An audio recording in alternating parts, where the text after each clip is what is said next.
Now, are you working shifts? Right now I'm not, but I did in the past. Okay, and when was the most recent? The most recent shift? Yeah. When I was changing around, almost a year ago. But now it's pretty consistent. You're lucky. Yeah. As a nurse, that's yeah.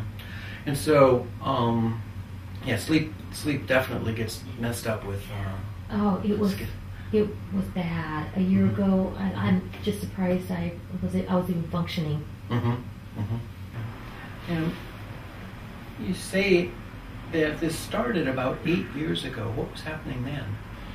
About 8 years ago, a couple things happened. If I could track it back then, I got in a pretty bad automobile accident, and I got a concussion, and that was one thing. Let's see, and then on your timeline here, you say also that a year later I started school. I changed my career and went back to school with to do nursing and to get I had my bachelor's, but then I went back to school for another year to get my RN, and then I specialized in emergency room, and so that changed things up too. And then I had my child, and those were the things that were going on around that time. And with those three, I would have to say, boy, I was spiraling down with operating with very little sleep. So you had a car accident. A year later, you're changing careers, going back to school, kind of having to learn some new things. And then 4 years later, you have a child just as you're getting started in emergency room times. Yeah. So, and having a child is oftentimes a precipitating kind of event. Now, what do you make of the car accident and the dreams and that kind of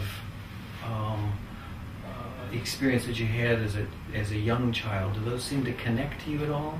I don't think so. Okay. What was your experience of the car accident? What was that like for you? It wasn't that a major big car accident. It was raining, took a turn, and the car slid and hit a parked car. I still got busted up in my head. So it wasn't a major event. I had a sister in the car, but she didn't get hurt. So. And what was the recovery like, that period, post-concussion recovery? It was, I jarred in my neck.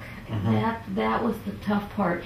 And I've been an athlete all my life, and that's where I stopped doing some of my, I've been a runner, and when I stopped running, that's when I noticed the exercise basically decreased to nothing while I was healing through some of the whiplash and the head trauma, and that's when I saw a big shift in my sleeping. Yeah, and that's a real common precipitating thing associated with the onset of insomnia, is a decrease in exercise, some kind of injury. In your case, it was a car accident. For some people, they injure their leg, or for some people, they have a sports-related injury, but they decrease their exercise, and then their sleep starts to go. Oh, okay. So that's sense. Pretty common. And then you just kind of keep piling the stressors on after that to maintain it. So. So that course is a pretty typical precipitating thing, and then you get into some stressors. It sounds like some of the things that you're doing are making it worse. The getting up and getting on the computer is not a good strategy for that getting up in the middle of the night if you're going to be awake. We'll talk about that. So that's good. Any questions so far? No, I'm doing okay.